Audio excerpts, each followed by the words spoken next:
What's up, guys? Atheist PK here, and today we're going to talk about why, or 5 reasons why, churches close so frequently. Now, I am an atheist and I am a pastor's kid, so I think I have some insight into churches, their inner workings, and what's going on in there, and why I think that there's such a problem of churches closing all the time. So, me being an atheist, I have no skin in the game. I'm just here to tell it like it is and hopefully help you theists out. The number one reason is obviously empty seats. There's no or low attendance. So, why might that be the case? Well, number one of the big things that we see is elderly people passing away. It's very unfortunate, but what happens in a lot of these churches is they get a group of people and they get their loyal people who stay a long time. They advance in age, and at some point, that's all the church has. And then, as they pass away, it causes the church to struggle because now there's nobody left. They all passed away. Um, Another reason is people leaving for other churches. So you just have religious people don't agree with something going on at this church, and so they find another church and they go there. Either they might agree with what the message is at this other church more, or they have friends or people they know that go to a different church and they just migrate over to that community. And then a third reason for empty seats is people no longer attending church in the same numbers in general. So it could be um, people coming over to my side, atheist, um, or it could just be people who are Christians but just don't find the value in attending church anymore. All right, so the other reason why churches close, number two, is financial issues. And this can be caused by the first issue, but there's also some other things that go in there. It can just be overspending or poor budgeting. A lot of these churches are made up of all volunteers, and then you have the pastors working on other things. It's very easy to not pay attention to the budget, and a lot of pastors just have free reign to spend money on whatever they want. Sometimes it does have to go through a board, but it's very easy to not track it properly and end up overspending. You could also just have the straight up inappropriate use of funds, people embezzling money or pastors paying themselves a little extra. I don't know how often that actually happens, but it definitely does happen. And just obviously financial issues due to lack of money coming in. That could be due to low attendance, or it could just be people aren't giving, maybe tough economic times, things like that. Uh, the third reason is pastors leave or retire. It kind of goes into the first point where, I was saying that elderly people eventually move on from this life. Pastors also stay at churches. If they're successful at a church, they stay for a long time. You know, the church may be getting by, but at some point that pastor's going to leave or retire, and a lot of times that takes a lot of the congregation with them. So once a pastor leaves, that really leaves the church in a situation where they have to go out and try to find a new pastor, but that pastor's probably going to take the church in a direction that's completely different, and it can be a complete game changer for a church and can actually cause churches to close. Um, the next fourth reason here is internal church drama, and this is very common. So a lot of times people have differences of just maybe personal opinion. They have differences of agreement with the leadership of the church. They have differences in agreement of what the Bible or the text of their religion actually say, and it causes a split. Churches split, people leave, they go to another church that they agree with more, and it just completely causes the church to shut down.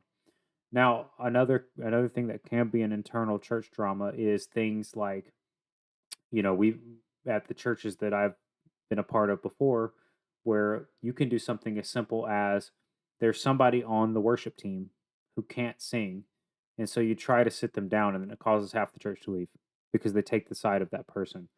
Or it could be somebody in the leadership position of a church has an affair, and that can also cause a bunch of internal church drama. You can have people go on essentially power trips and want to have more power than their position may actually entail, and that's not good either. And that can cause a bunch of internal church drama, which can basically cause a large percentage of your church to actively leave or even oust the pastor. A bunch of different stuff can happen, and your church can close because of that. And the fifth reason here is poor quality of church services. This is huge. I think that this is actually a big thing. Um, and there can be several factors that play into this. You can have or low quality of talent for the worship teams. So that can be something as just you simply do not have enough people on the stage, and you have like one person on the stage trying to hold down the whole worship service. And this is particularly applies to smaller churches, and that just it's hard to get that right atmosphere if you don't have anybody on the stage, or if you have people up there but they're all low quality, you're not going to get the right talent up there for that. And what that can do is, I mean, why would somebody come to your church who has no worship service? Which is one of the biggest parts. That's one of the biggest reasons people come to a church is for the worship service. And if your worship is lacking, they're going to go to another church that has it. I mean, if it maybe not if you're in a small town where there's only one or two churches, but in a bigger city or a decent sized city, there's usually several options to choose from, and people will just leave and go somewhere else. You can also have lack of preparation. This leads to sloppy execution in your services, things not going right, timing being missed. It just feels very uncoordinated. Um, that's a big one. And I think that especially maybe for the people that are in the church currently, it might not be a big deal. But if you have a guest coming in, that's gonna show. You've got other church. Once again, it goes back to that same thing where why would I come to your church if I can go somewhere else? Or if you have, in the next point, random and pervasive audio slash video issues, things that are just distracting in the moment, takes you out of it. Pastor's mic keeps ringing, all this stuff. It's huge. It's huge. People are going to go somewhere else if that happens. And then you can also have your building falling into disrepair or looking dated, and that's easy to happen over time. A lot of churches, especially when they start struggling financially, they don't reinvest that money back into the facility, and or you have people who just don't think that the church should change in general. They have the idea that this is my church, this is the way that it's been, this is the way that it always should be, and they don't see the benefit or have any plans to ever update the church. So those are the five reasons. So let me recap, or let me give my ways in which I think that churches can mitigate this and try to avoid closing. If you are in the leadership at your church or you are a pastor of a church, here's what you can do. You need to stay fresh. You need to reinvent yourself every so often. You need to embrace new cultures and leaderships. And you need to do aggressive marketing and social media campaigns. You can't let yourself stagnate as a church and just be okay with what you have, because what will happen is the people at the church will eventually get older. People move, people have job change. You need to constantly be bringing in new people into the church, or else your church will fail. If you're not gaining people, you'll be losing people one way or another. So it's very important to stay fresh, bring in new people, and then you need to market yourself, utilize social media. And in fact, in my opinion, I think that churches, which I haven't seen this at a lot of churches, but I think churches should actually have a social media manager, someone who's responsible for doing purely social media marketing for the church and making you look good and bringing people in from a social media perspective. You need to have a plan in place for leadership changes. Not only do you need to have a plan for who may take over as the pastor when the current pastor leaves, if he's in the position where he may retire soon, but for other leaders in the church too, you need to have a set plan in place for any sort of leadership changes. So that way, you don't have a lot hinging on just one person holding it down for everybody. And then when that person leaves, there's just a gap in what's going on. You need to have solid staff members and talent. This includes on the worship service. This includes anybody who is interfacing with the congregation. Everybody needs to be good people. They need to be good workers, and they need to be good at what they do. If you have someone on the in the sound booth, they need to be good at running sound. So you may have to do some training. You may have to do. Hopefully, you can just find somebody who already has the skills. But I think that it's important to have solid staff members, and when you have that, you're going to have less opportunities for things to go not as planned. You need to do your prep for each service well in advance. You need to have everything down. You don't need to fly by the seat of your pants and just live every Sunday as an adventure. You need to be prepared for it, and it needs to be well executed. Um, you need to have standard operating procedures. Every job role at the church should be clearly defined with a list of what they're responsible for, and you need to do regular one-on-ones with those individuals to make sure that they're doing what they need to do. They have a plan. They have a vision for what's going on. And I think as a pastor, you should have one-on-ones with your senior leadership, making sure that they're doing what they need to do. In that regard, it's kind of like a business. You know, you're not just going to be a manager of somebody and just let them go do what they do from here to forever.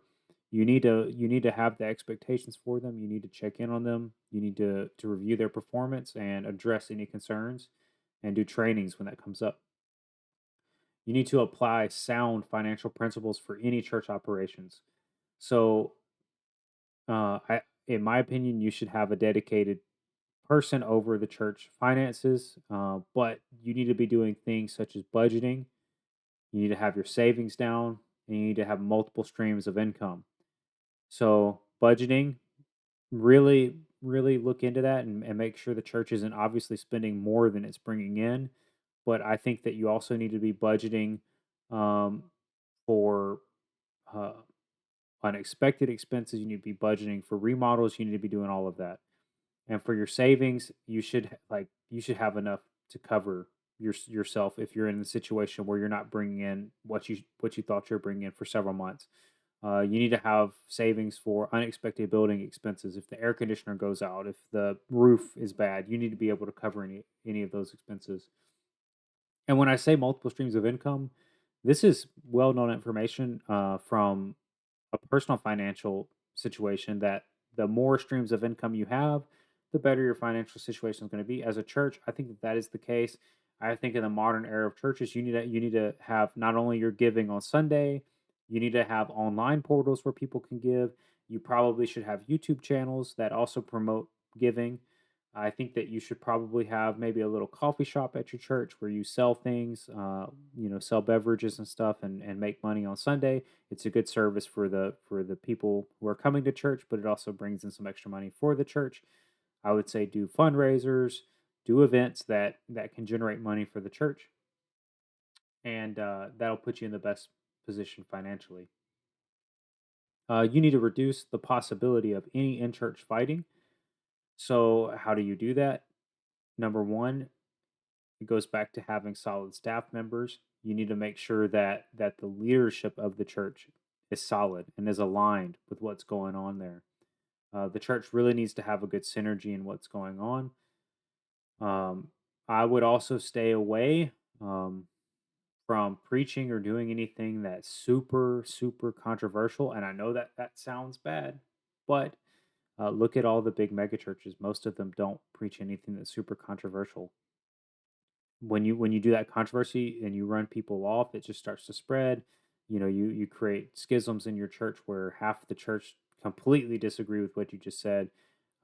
If you want to reduce the possibility of in-church fighting, you should probably try to stay pretty vanilla with what your organization is about.